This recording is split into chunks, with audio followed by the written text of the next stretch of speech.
Ladies and gentlemen, welcome to another episode of Part of My Sanity. I'm your host, Tevin Hero, with my lovely new co-host, a new addition to the family, the Part of My Sanity family, Chels. Yes. You Hello. know, Megan G couldn't be here. Her daughter had something to do with church, and it is Easter, so I gave her a bypass today. Okay. You know what I mean? So she couldn't be here. Shout out to Megan G. So, Chels, let's get right into it, man. Tell us a little bit about yourself since you're new and nobody knows you. Well, I'm Chels. Nice to meet you. I'm studying psychology, trying to finish my degree up, and I am if anybody knows me, I'm a very big advocate for mental health, Amen. especially in the Black community. Amen. So, yeah, we're here to talk about some trauma. Yes. Right. Shout out to trauma, right? Allegedly.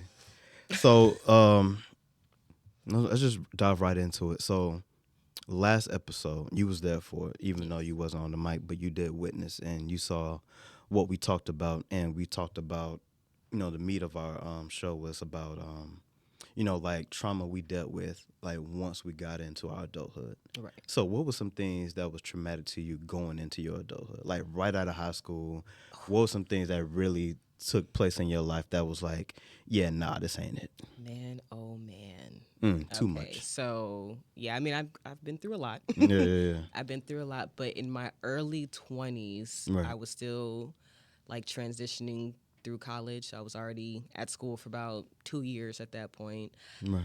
Ended up having to start working. Mm-hmm. So started working off campus, ended up meeting somebody that didn't go to the school, was a little bit older than me at the time. And Right.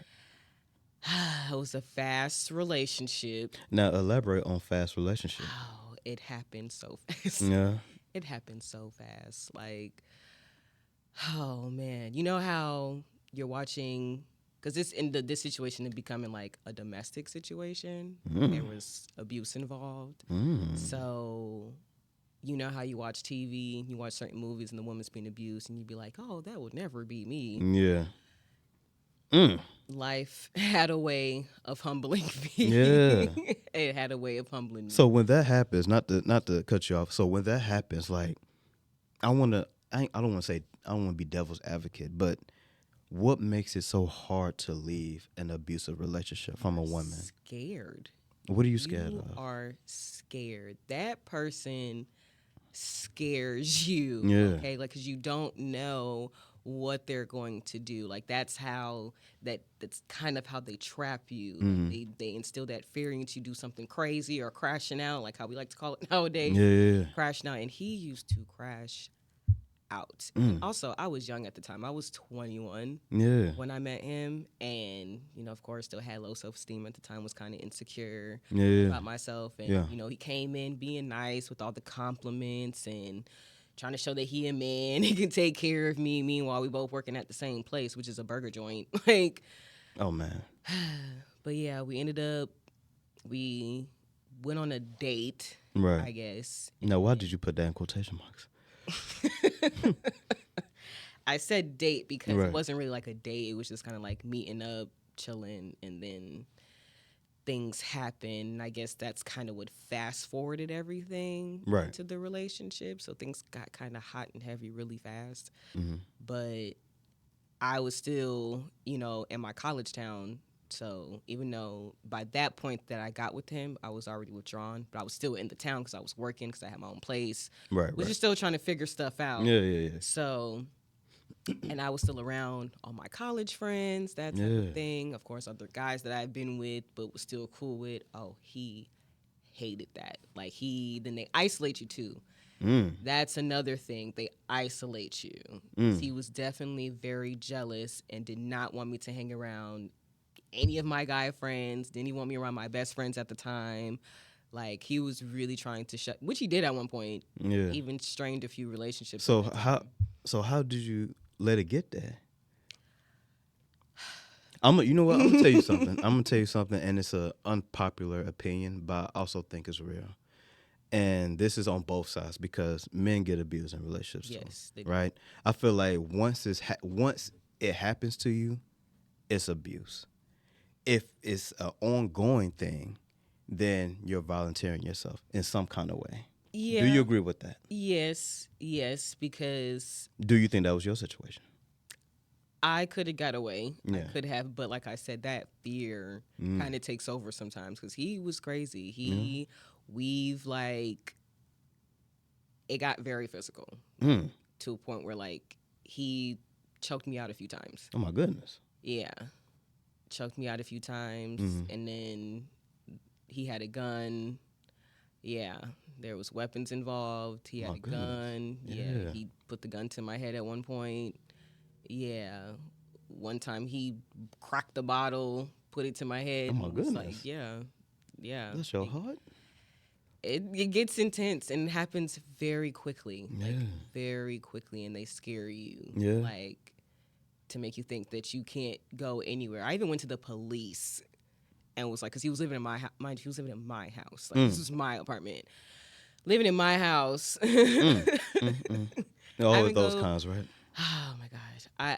I even went to the police to see if they could help me. And this is why another reason why women don't want to go to the police, because sometimes they don't even help you. I went to the police, was like, hey, what can we do to get him out of the house because he's abusing me? And they were like, well, you let him live there, so you got to evict him, so there's really nothing we can do, or it has to be like an actual physical altercation happening and then being called for them to like escort him out. Yeah. So I'm like, Because they need to have proof of like, yeah, this has been going down.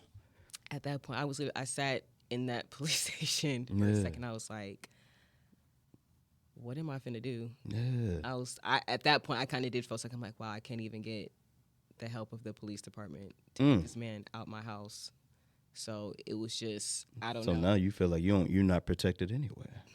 So let me ask you this. So, where's your family in all this? Like, did you reach out? They didn't know. They knew I was dating somebody, but it's embarrassing. It actually is embarrassing. And that's real. It is embarrassing That's real. to Like tell you never think you will go through. Yeah. So I get it. I get it. So yeah, I didn't. They scare you enough to where like and isolate you where you don't want to tell anybody about it. Because I was embarrassed. Yeah. I was. So I didn't tell my family about it. Because I knew how my mom would react and yeah. But what saved me though, it's such a crazy story.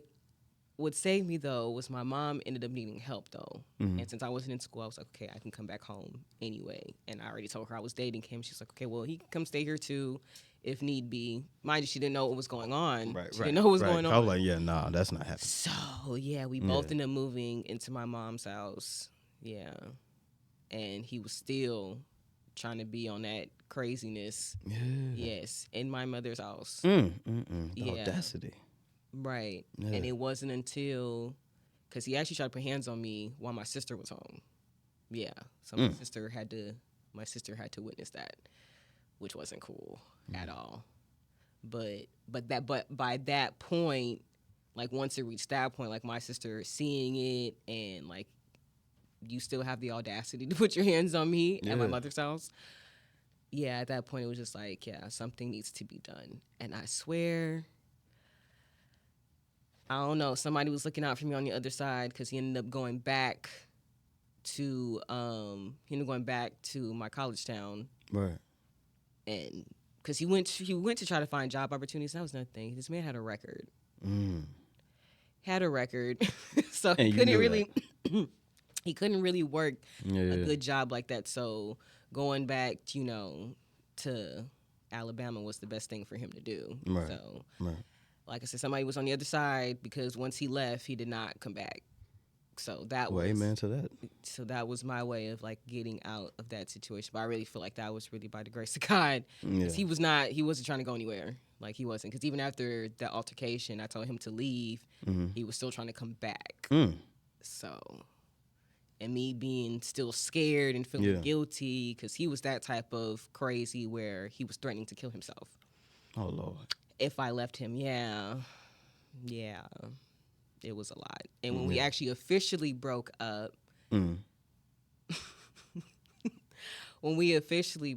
this man decides to cut himself. Oh Lord. Yeah, but it wasn't like you cut your wrist. He cut himself like up here Oh my goodness. to where you wouldn't actually like hurt. You would bleed out a little. You would bleed a little bit, but you're not going to like actually die, but he Yeah. was just doing it as a way to guilt trip me and make me feel bad, like, oh, this is because of you, and it's just like, Mm. no. And we be so young minded thinking that too. Like carrying that burden, that's very unnecessary. Right. You know? And I was young, like I said, I was Yeah, young at the yeah, yeah. time, Yeah. so he definitely had my mind warped. Right. Warped. So you went through all that, right? Mm-hmm. So let's talk about post after that. So, of course, that was traumatic. We got to define that, right? Very. So, how did that impact your interactions, like coming right out of that with men, with anybody, like as far as like even want to live better for yourself and being ambitious and pursuing goals? Like, how did that impact you, like immediately after coming out of that? What I will say though, a good thing is because he was very adamant about like me doing something with my life, trying to find something to do. Because I had withdrew from school. I was a little like in limbo. I was a little lost at that time. Yeah, Like, yeah. hey, gosh, what I'm about to do? I'm just coming back home, working at the old job I had in high school, making a little bit of money. So, but once he left, that's when I took it upon myself. I'm like, okay, well, I'm gonna take that part and I'm gonna try to find something else for me to do, like try to find a different job, Right. that type of thing. And luckily, I was able to find the Year Up program, and that helped me gravitate into the professional world. And I ended up getting like an internship, and all that. Ended up getting a good job from that. But how I dealt with relationships after that, Yeah. I don't know. I think I'm still like dealing with some things from that relationship. And that was, Well, like 10 years ago? yeah, about 10 years Yeah. ago. Look at that. How we just carry that stuff, you know? It is. It's like I still have this lingering fear because he used to blow up all the time.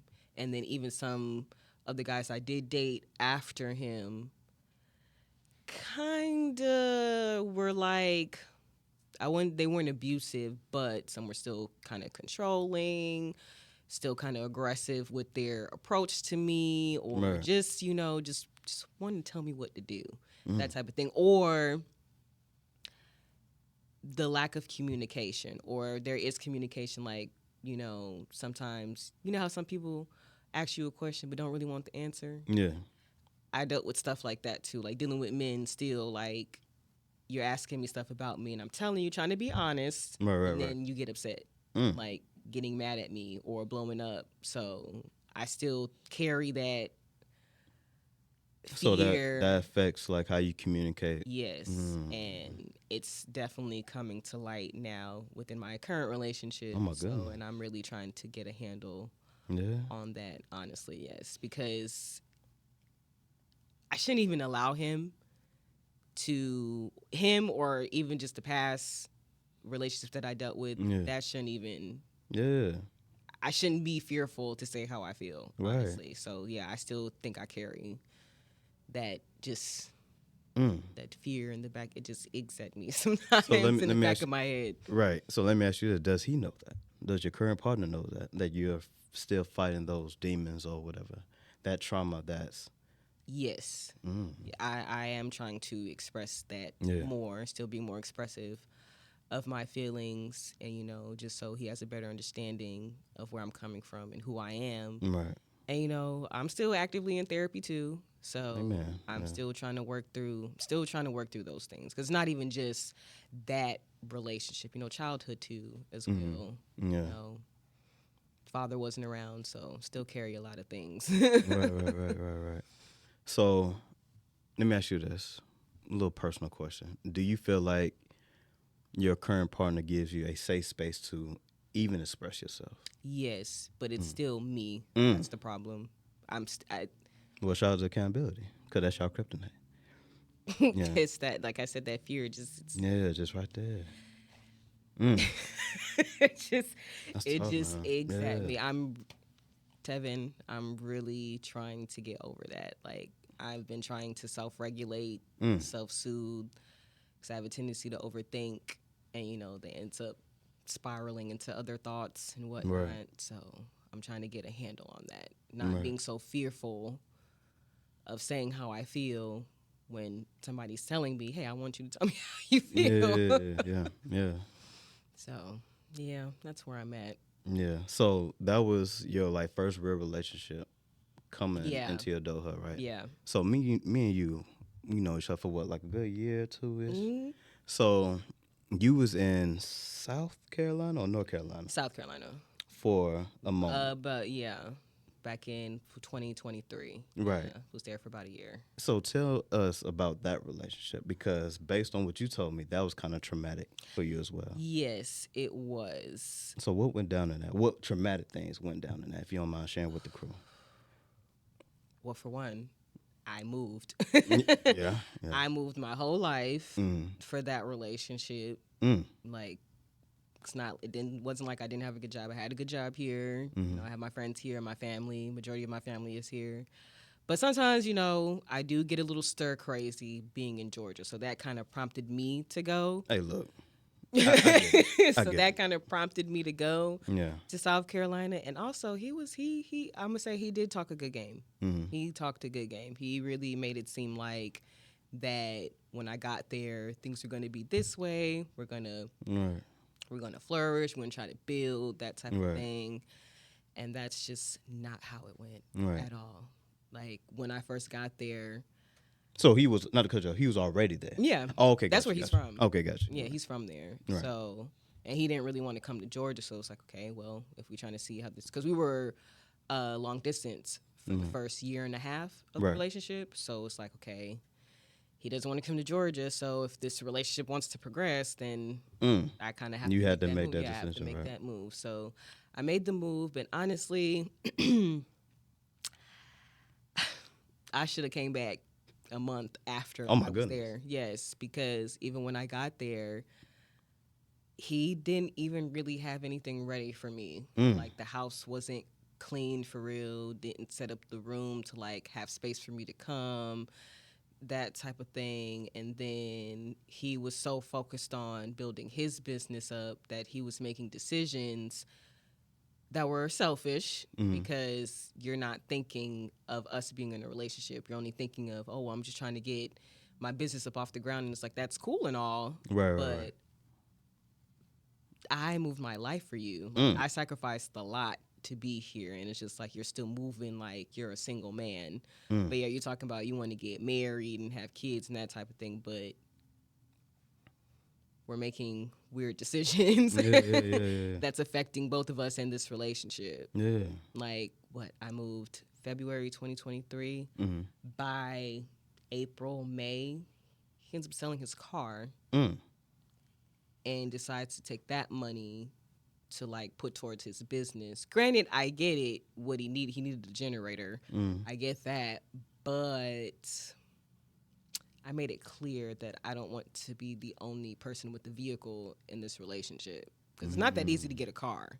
And he wasn't actually like working a job at the time. Right. So yeah, it was just like, all right, so now more pressure's on me. I have to get us where we need to go all the time. And at one point, yeah, it was becoming a lot Right. because You was a man of the house.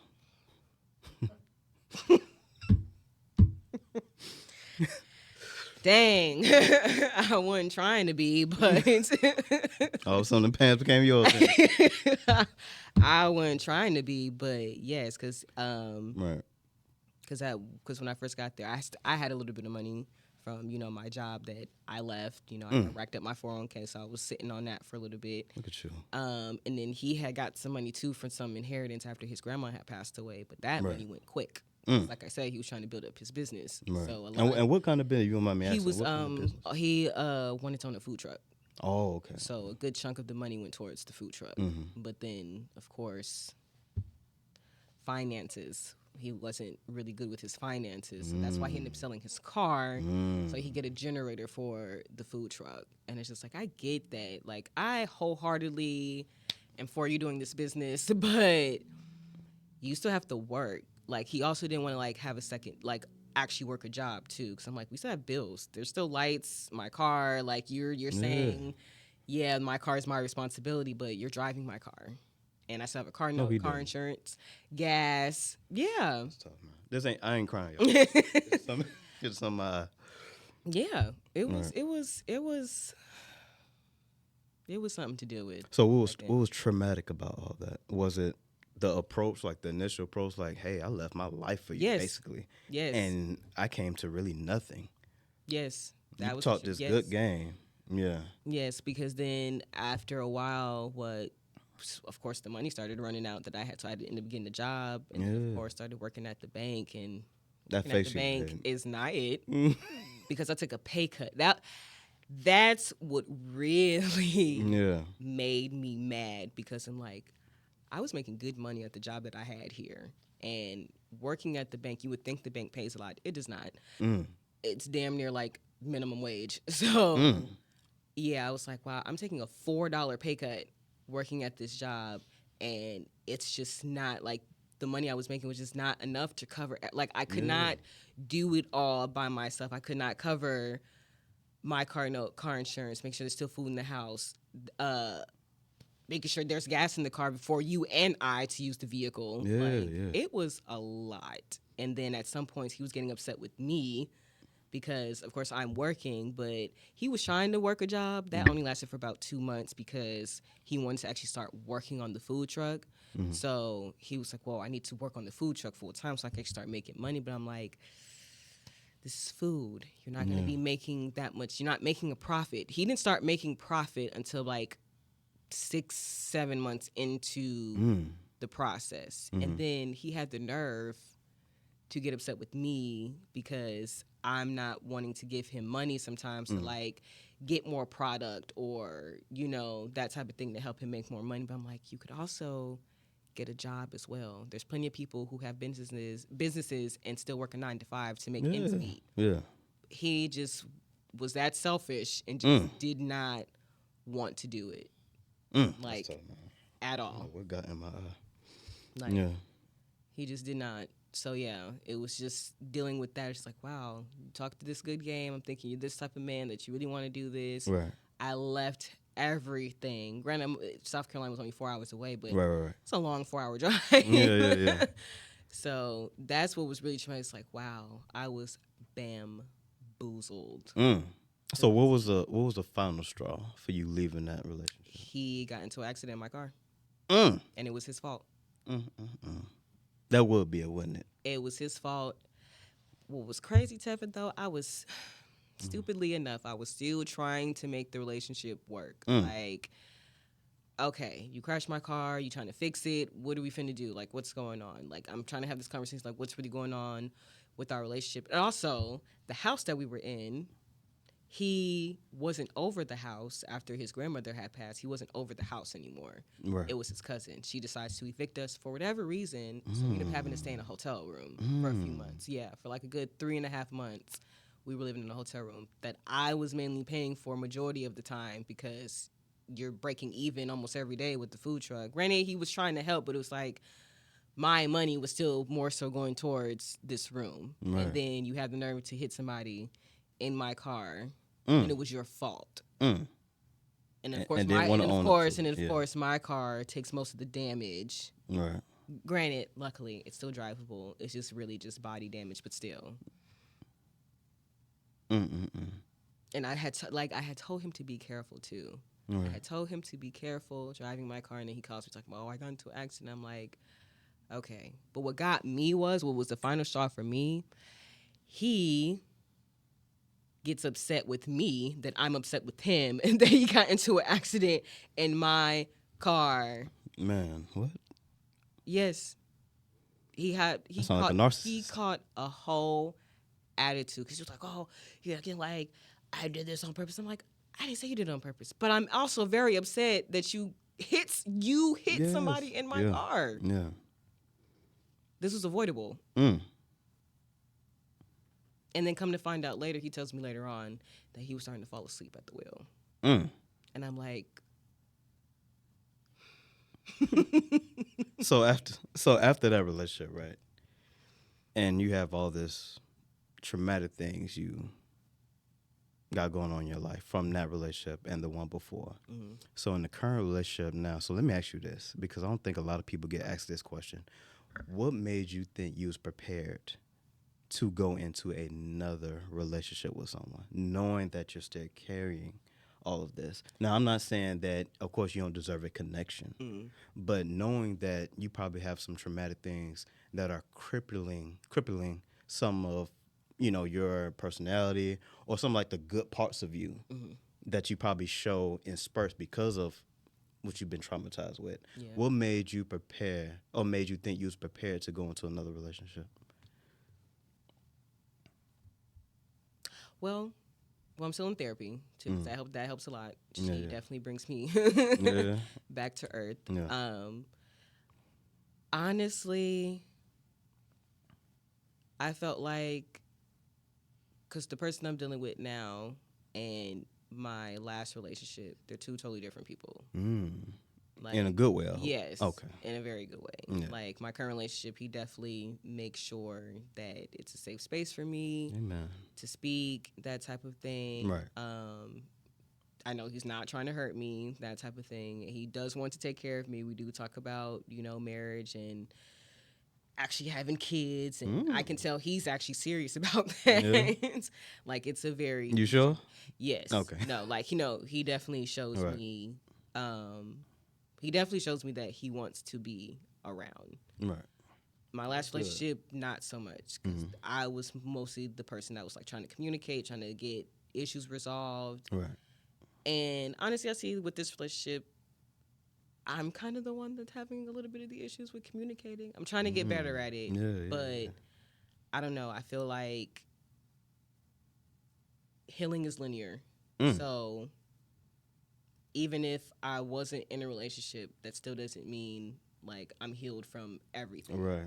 So sometimes even still being in a relationship doesn't mean you still can't heal from the things that you were going through. That's true. So with being with him, I feel like it's for a reason because like he is showing me like it is okay to speak your mind. They're not gonna leave or blow up or that type of thing. Right. So yeah, that's why I kind of feel like I'm able to navigate it better because he's also like I say he's showing me things about myself that I probably didn't think was an issue. Right. In my last relationship, and he does a good job of keeping me accountable. Well, that's good. Does a good job of keeping me accountable because That's I'm not perfect. Right. So None of us that's are. another thing too. I had being a Virgo, Hold I on. got to get out that mindset that I'm perfect and things need to Right. go my way. And he definitely shows me like it's okay. You don't have to be perfect, but just be here, be Right. present in the Right. relationship, Right. that type of thing. So let me ask you this: have you ever go into a relationship hoping that this like relationship kind of helps you heal from something or like helps you kind of like numb down like what you've been through traumatically? Have you ever done that? And the reason, let me give you some context first. The reason I ask because I feel like a lot of us currently, knowingly or unknowingly, kind of trauma bond ourselves into relationships. You know what I mean? Yeah. So I'm really kind of asking, have you done that? Do you feel like you ever trauma bonded your way into a relationship? Yeah, Mm. I have. I have to. You're not alone. I have to. I have. You know, It's and stressful. it is, and it's both parties of it, right? So Yeah. I feel like there's the recipient and the one that's giving. So the giving is me pouring all the stuff that I'm telling you that I've been through that's traumatic to me, and the recipient is you receiving all that information. Then you come up with a conscious decision to kind of base your feelings on that. Like, dang, like, and you got me in your life right now. So the last thing I don't want to do is add to that. Right. So because of that, now we blur lines of like the feelings. Yeah. Because with me, man, my discernment was horrible as far as like when I just should have stayed a friend with the woman Yeah. when she was dumping all that on me, because I seem to attract, women who do that, do a lot of dumping, Yeah. and also, and knowing when to like, okay, I feel like I'm just genuinely connected and want to pursue something real. Right. I was horrible at that. Actually, I'm still working on that, Mm-hmm. and have you been on both sides of that? Yeah. So how was that Yeah. for you? I feel like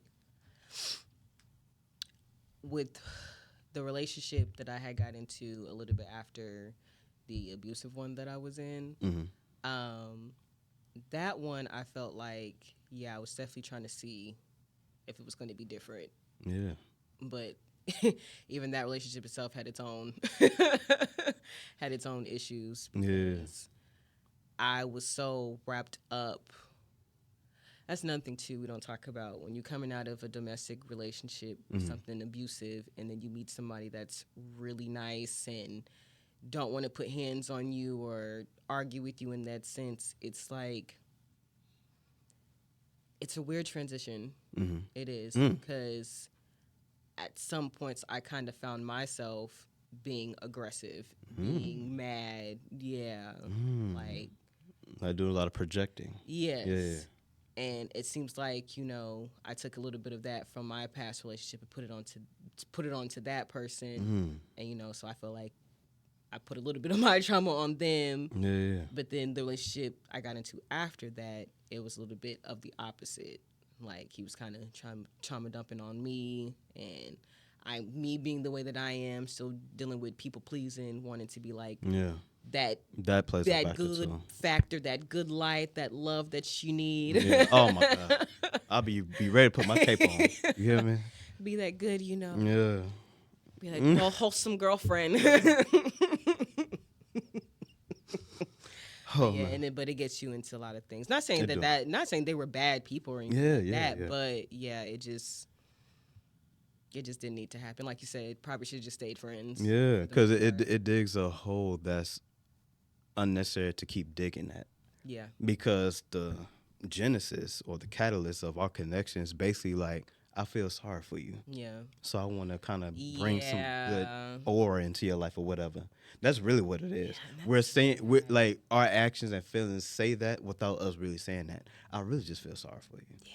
So let me come save you, with my charm. Come, right. Let me love on you a little bit. Yeah, let me show you this good love. Yeah, but when you do that, you give so much, and then it's just like after a while you give so much, then you're just like, wait.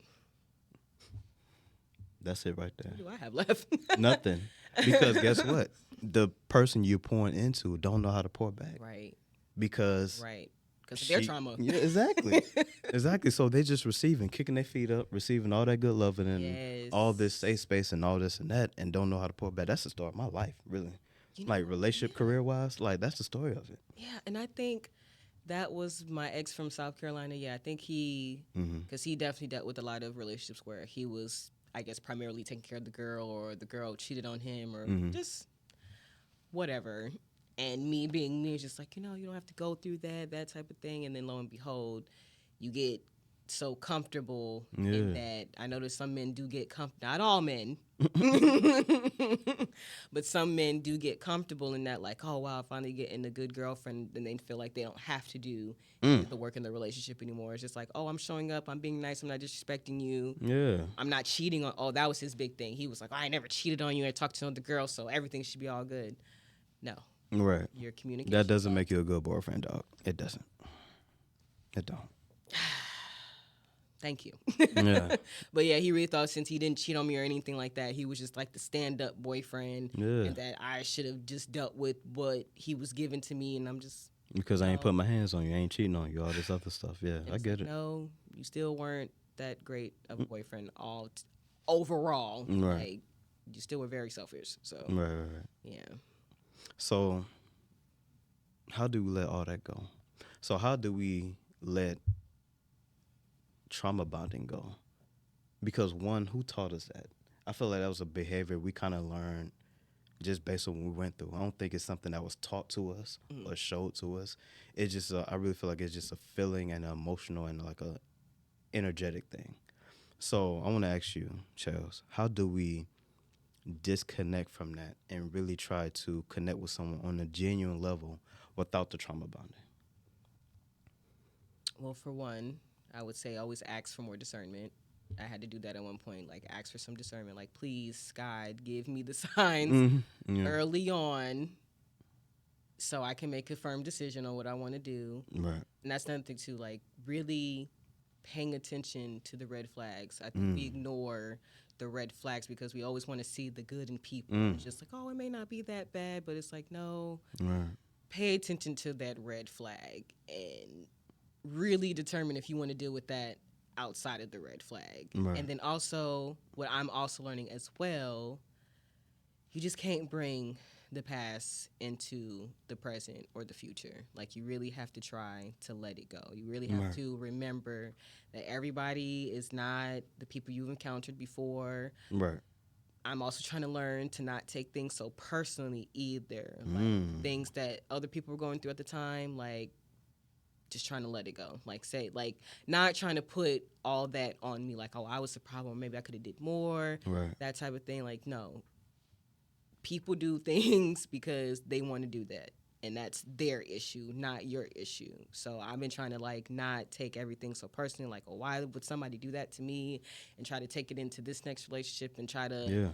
you know, almost, I guess, project my own issues onto that person. But yeah, you gotta really try to remember that everybody's not the same. Everybody's not here to hurt you. And if you do see the red flags, don't ignore it, Yeah. because that'll help dealing with trauma bonding. Some people will be like, oh, you know, they've been through so much and you just want to help.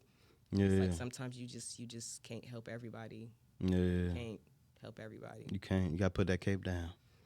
And that's one of my advice. Put the cape down.